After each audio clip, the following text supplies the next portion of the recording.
nagaa hordoftoota keenya miidiyaa keenya walabaa gaazexaa warraa oduu guyyaa kanaaf qindeeffannee qabannee dhiyaannee jirra. Oduu dursuun hangafoota.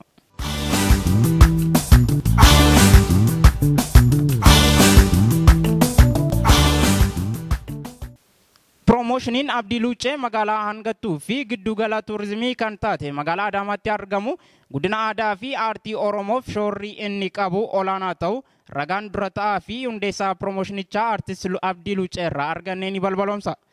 Dhaabbanni gumii gaazexaa damee Amboo jijjiirama siyaas dinagdee biyyattiin eeggalmeessaa jirtu fuulduratti tarkaanfachiisuuf cimee kan hojjetu ta'uu beeksise. Paartileen siyaasaa Oromoo tokkoomuun injifannoo argame of harkaa bulchuuf nu fayyada jedhan hayyoonni fi xiinxaltoonni siyaasaa. Walumaa galatti isaan hangafoota turanii bal'ina oduu guyyaa kanaaf qabannee tan darba.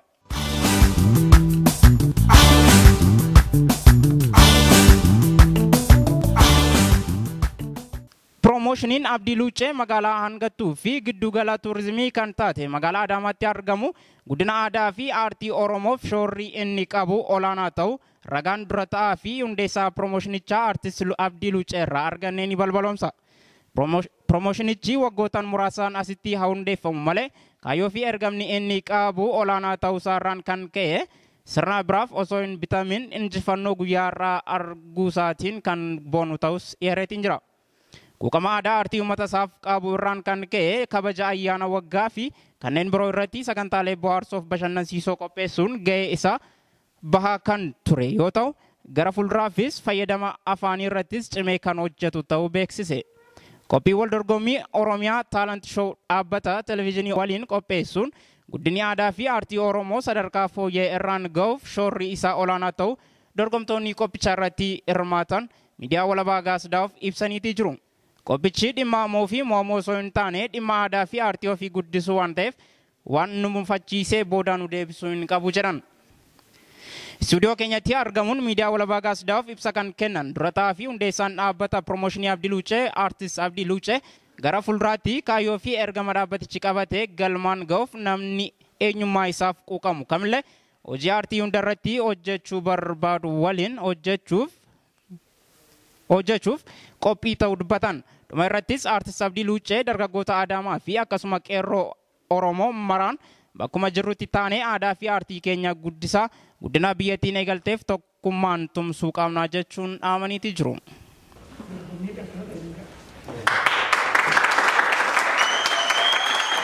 Jijjiiramni gama siyaas dinagdee biyyattiin galmeessaa jirtu seenaa biyyattii keessatti kan jalqabaati jedhan barattoonni yuunivarsiitii Amboo fi miseensonni gumii gaazexaa damee Amboo. Seenaa fi duudhaa uummata isaaf halkanii guyyaa kan hojjetu dhaabbanni gaazexaa hacuuccaa sirni gabroonfataa nurraan gahaa ture injifannee bilisummaa guyyaa irraa karaa wareegamtoota keenyaan arganneetti gammada kaayyoo isaaniif ammoo cimanii kan hojjetan ta'us dubbatan. Dhaabbanni gumii gaazexaa damee muummicha Adaamaa qulqullina afaan magaalichaa irratti ciminaan kan hojjetu ta'uu beeksise.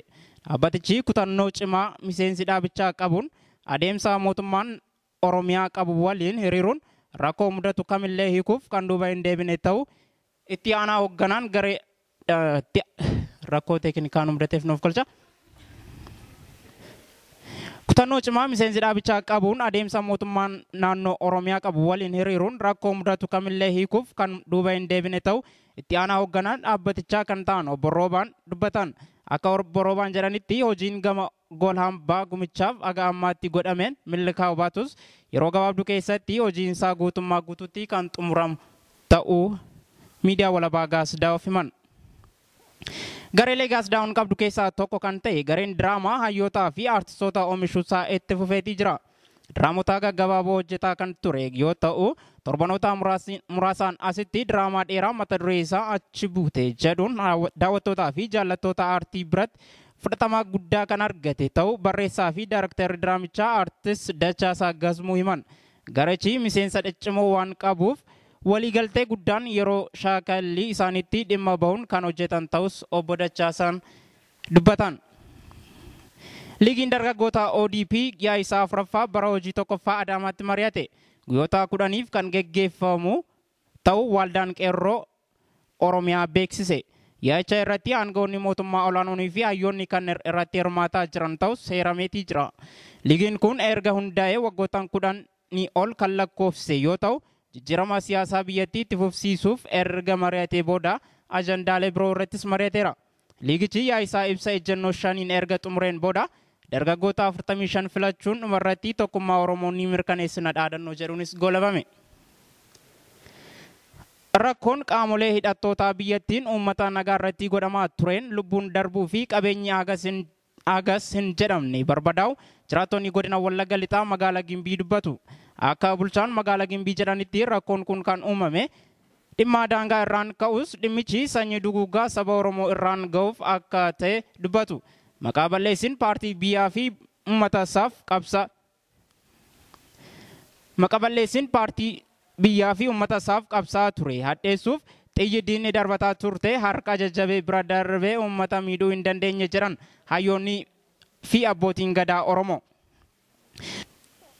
Lammiileen Itoophiyaa 300 biyya Arabaa turan biyyatti deebi'an.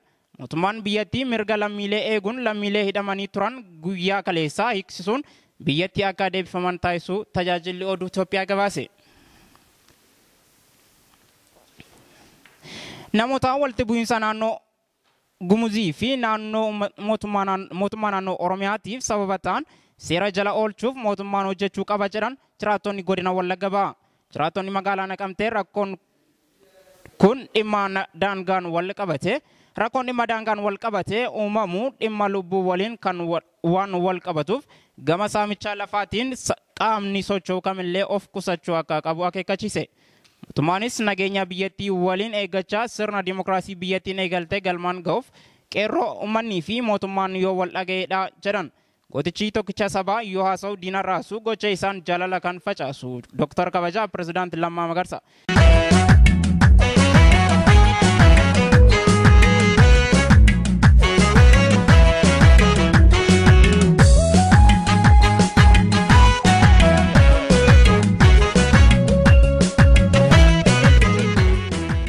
Maqaan kee nu ture? Saamu'eel. Oduuleen kee hedduu nama kolfisiisus jidduudhaan ciccitaa jira. I think teeknika ta'uu mala. Teeknika waa jenneetuma bira darbina jechuudha. Walaloon jechuun akkaataan ati itti oduu dubbisaa turte sagalee kun sagalee bareedaadha. Sagalee kan itti yoo itti fayyadamte gaazexeessaa ta'uu dandeetta.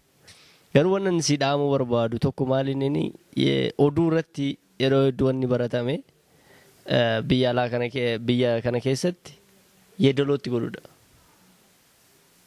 Yeedalootti godhanii dubbisan jechuudha. Professional taana yoo jenne waan baranneef qofa amma fakkeenyaaf nama yeroo dheeraadhaaf dhaggeeffataa bahe gaazexeessaa.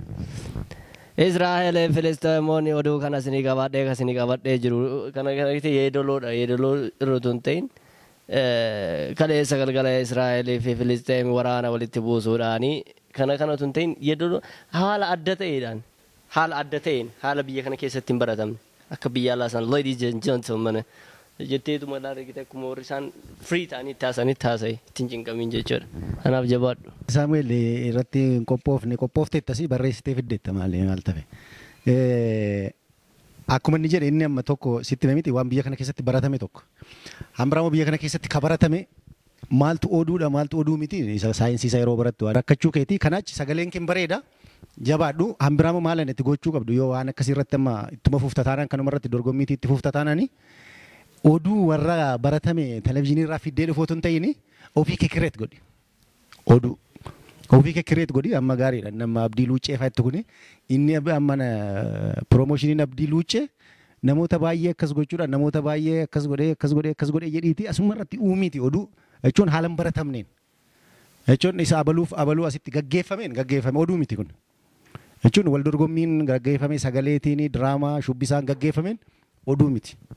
Kanaaf akka oduu ta'utti irratti qophaa'eeti gara fuulduraatti yoo gaazexeessummaan itti hofta ta'e akka wantoota oduu namni akka gurra isaa sii kennee si dhaggeeffatu barbaadde kan oduu hin taane fidee oduu hin ta'in isuma oduu jechuun baay'ee dhuumtee wanta ana warri namni asitti hin hubanne tokko nuti waanuma agarre isaan biraa uumiitti fidii kottu baay'ee bareeda kanaachi galatoon.